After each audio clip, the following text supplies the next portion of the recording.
Faisons deux, trois petits points sur ce qui concerne les enfants. Le premier point, c'est le langage devant les enfants. Quand une personne devient parent ou est parent, elle doit apprendre à se contrôler, à contrôler sa bouche, sa façon de parler, le genre de conversation que vous pouvez avoir devant les enfants, le langage que vous pouvez avoir vis-à-vis de vos enfants ou même lorsque vous discutez entre vous adultes et que vos enfants sont autour.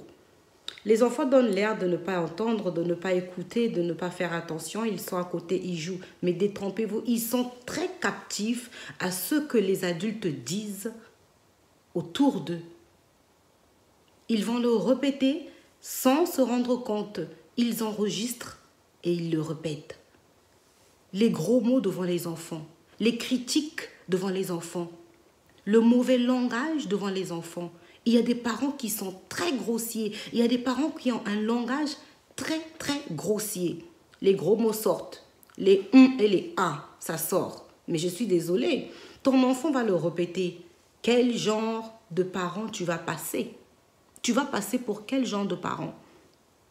Tes enfants vont finir par le répéter. Tu leur diras quoi? Si ton enfant de 6 ans sort un gros mot devant les gens, si pendant que tu critiques les gens, tu as critiqué ton voisin, ton copain ou tu as critiqué ta sœur, l'enfant il va le répéter. Il va répéter ce que tu auras dit. Tu sais, tata, elle ne se prend pas pour un. L'enfant va le répéter. Tu sais, maman, je l'avais entendu dire que toi, tu ne te prends pas pour... Pourtant, ton enfant, il jouait quand tu parlais avec ton ami à côté ou avec ta femme ou ton mari. L'enfant ne suivait pas, il jouait. Mais il a enregistré. Il a enregistré. Un parent, c'est quelqu'un qui contrôle sa bouche quand il parle en présence de ses enfants, avec ou sans ses enfants. Que ce soit, c'est une conversation que tu as avec tes enfants ou une conversation entre adultes. Et les enfants sont à côté. Contrôlez vos langages. Surveillez votre façon de parler. Ne sortez pas de gros mots devant les enfants. Ne critiquez pas les gens devant les enfants. Parce que les enfants vont le répéter. Et ça va pousser à l'enfant de ne pas avoir de respect envers la personne que vous aurez critiquée. Et ça va être général. Les enfants n'auront pas de respect envers les gens.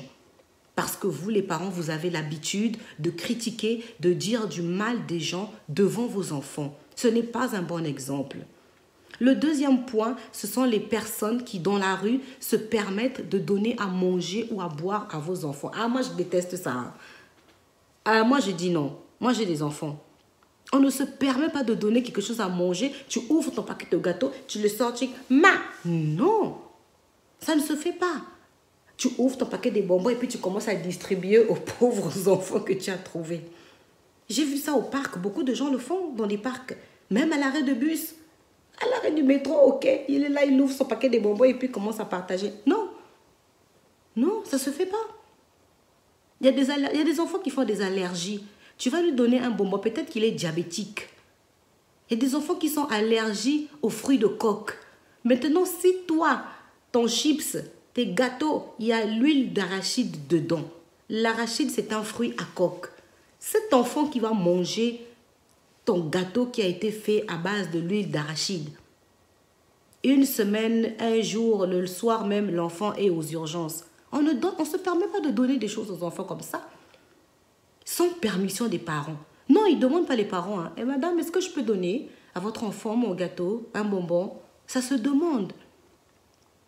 Tu ne peux pas venir comme ça, tu as vu un enfant assis à l'arrêt de bus avec son père ou sa mère, tu sors un bonbon et tu lui donnes. Fusée, flash même, c'est rien. Des fois, c'est tellement rapide que le parent n'a même pas le temps de réagir. L'enfant a déjà mis le bonbon dans la bouche. Ah, moi, je déteste ça. Hein. Moi, je déteste ça. Moi, ça m'est déjà arrivé. Quelqu'un qui sort son bonbon, il donne à mon enfant. Il y a une dame qui m'avait fait une remarque une fois que toi et moi, c'est l'Afrique, c'est les mêmes pareils. J'ai dit non, c'est pas ça, madame. Peut-être que mon enfant, il est allergique. Peut-être que mon enfant a un régime strict. Tu ne peux pas te permettre de donner quelque chose à un enfant sans demander le consentement des parents. Prenez compte des allergies. Il y a des enfants qui sont allergiques. Il y a certaines allergies qui sont très dangereuses. Il suffit qu'il y ait juste le contact juste de ce à quoi il est allergique. L'enfant tombe tout de suite. Hein. L'enfant tombe. Hein. Et regardez l'enfant qui est mort à l'école parce qu'il a mangé une crêpe. Vous imaginez? Maintenant, dans la rue, vous ne connaissez pas la moralité de cette personne. Vous ne connaissez pas quelle est sa moralité. Vous ne connaissez pas ce bonbon-là, ce gâteau-là sort d'où. Vous ne connaissez pas si c'est une personne hygiénique. On ne sait pas. Une personne propre, une personne conservatrice, on ne sait pas. Tu sors comme ça de nulle part, on donne un bonbon à ton enfant et puis toi aussi tu dis merci madame, c'est gentil. Oh, c'est gentil, c'est gentil. Tu sais qu'est-ce qu'il a mis dans le bonbon? Tu connais l'état d'âme de cette personne? Est-ce que tu connais son état d'âme? Tu dois d'abord, toi qui donnes, tu dois d'abord demander aux parents. Madame, est-ce que je peux donner? Je peux donner un bonbon à votre enfant. Je peux donner un chocolat, je peux donner un gâteau. Et puis vous aussi les parents, apprenez à vos enfants que quand quelqu'un mange à côté, il ne doit pas être comme ça. En train de regarder la personne manger son gâteau ou son bonbon. Parce que forcément la personne en face qui mange va faire quoi? Va être tentée de donner à un enfant. Apprenez à vos enfants. Quand quelqu'un mange, il ne faut pas fixer comme ça la personne. Elle va penser que tu en veux. La personne va penser que non, toi tu veux... tu veux que la personne te donne. C'est une façon de demander. Fixer quelqu'un qui mange, fixer quelqu'un qui a un bonbon, qui a je ne sais pas quoi, ou même entre eux les enfants. Ça ne se fait pas. De fixer quelqu'un, un autre en train de manger, deux enfants qui sont à l'arrêt de bus, et puis l'autre qui mange un gâteau, et puis l'autre enfant qui est en train de le fixer, en train de... Voilà. Il est figé comme ça sur le gâteau ou le bonbon de l'autre enfant qui est en train de manger. Tout ça, ça fait partie de je sais pas moi, tu sais pas d'où sort ce bonbon, tu sais pas d'où sort ce gâteau, on ne connaît pas l'état d'âme de la personne, on ne sait pas qu'est-ce qu'il y a dedans, ça vient d'où, c'est quoi, c'est où, c'est comment, on ne sait pas. Il ne faut pas permettre ce genre de choses. Et il y a des personnes, vous ne savez pas qu'est-ce qu'ils peuvent faire comme pratique après ça. Quand il sort de chez lui, il dit, moi je vais aller distribuer aujourd'hui gâteau, bonbon, vous ne savez pas. Surtout sur les jumeaux. Il y a beaucoup de gens qui donnent même l'argent aux jumeaux. Vous croisez quelqu'un et demande, ah c'est vos enfants, oui c'est des jumeaux, oui. Et puis le voilà qui sort une pièce de monnaie ou un billet pour donner. N'acceptez pas. N'acceptez pas, vous ne savez pas ce qu'il est en train de faire. Vous ne savez pas le lien qu'il est en train de créer en faisant ça. N'acceptez pas. Et apprenez aussi à vos enfants, quelqu'un te donne à manger, quelqu'un te donne de l'argent dans la rue, tu dis non. Tu ne demandes même pas, tu dis non. C'est comme ça. C'est ça. C'est une façon de préserver son enfant. Vous préservez votre enfant. Vous le préservez. L'autre point que j'aimerais tirer avec vous ici, c'est apprendre la conversation, la discussion avec vos enfants. Souvent, généralement, dans la vie en Europe, par exemple, on se sépare le matin, on se retrouve le soir, le temps de ranger, de faire ci, ça, ça. Mais prenez un moment dans la soirée. Prenez un moment de la soirée ou même une fois par semaine, instaurez le dialogue, la discussion, la conversation. Moi, personnellement, je le fais tous les jours avec ma famille. Tous les jours, ma famille et moi, on se réunit, chacun parle de sa journée. Parce qu'à table, souvent, en même temps, on est en train de regarder la télé, les informations, et des fois, les parents aussi, entre nous, on peut dialoguer à ce moment-là. Mais juste avant le coucher, une fois qu'on a fini de manger, tout est mis en place, on se met au salon, ma famille et moi, et chacun explique sa journée. Les enfants nous disent ce qu'ils ont fait à l'école. Oui, j'ai passé une bonne journée, j'ai pas passé une bonne journée, il s'est passé ci, il s'est passé ça, j'ai pas aimé, ah, il y avait évaluation aujourd'hui, ah, aujourd'hui j'étais fatiguée ce matin.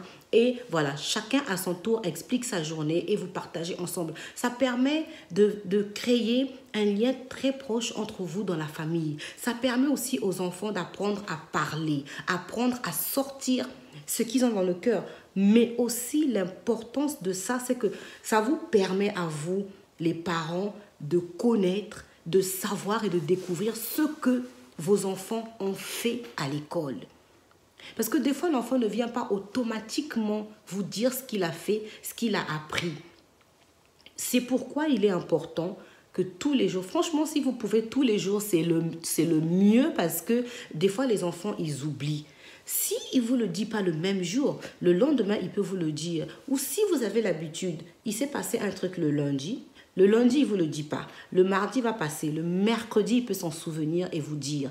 Et vous pourrez, de cette manière, détecter si votre enfant a vécu quelque chose de mauvais, de mal, de savoir que, bon, lui, en ce moment, il est très nerveux. Qu'est-ce qui s'est passé? Et si même il y a quelque chose de mauvais, de mal qui s'est passé à l'école, ou si il y a quelque chose de mauvais qu'il a entendu à l'école, parce qu'il ne faut pas croire que tout ce qu'ils apprennent à l'école est bon. Il y a des cultures qui se mélangent à l'école, différentes religions, différentes personnalités. Ils entendent des copains, ils voient des copains. Vous ne pourrez pas découvrir ce que votre enfant fait, ce que votre enfant apprend, ce que votre enfant a vu à l'école si vous n'instaurez pas le dialogue, le parler, la discussion. C'est très important. J'en ai fait l'expérience. Ça permet de connaître, ça permet aussi de développer le langage de votre enfant. Votre enfant va développer un meilleur langage parce que quand il va parler, vous allez le corriger. Non, on ne dit pas lapin, on dit le pas. Donc, l'enfant va apprendre à mieux s'exprimer, à mieux parler. Le jour où même il va rentrer en âge d'adolescence, qui est une période difficile, si l'enfant est déjà à l'aise à parler avec ses parents, cette période sera quand même pas très difficile pour lui parce que souvent à cette période, les enfants se bloquent, se figent, se recroquevillent sur eux et ils se créent une carapace, ils font une carapace sur eux. Mais si l'enfant est un enfant qui a grandi dans une famille où il y a le dialogue, il y a la conversation, peu importe ce qu'il va vivre, ce qu'il va ressentir, il va le dire. Et vous allez apprendre aussi, les parents vont apprendre à connaître leurs enfants. C'est très important. Ça permet aux enfants aussi, ça crée un petit rythme drôle, confident. Franchement, c'est beau. Moi, j'aime beaucoup ce moment-là quand je partage avec les enfants. Les enfants, c'est très important. C'est pourquoi je pense qu'il est nécessaire de mettre les enfants à l'aise.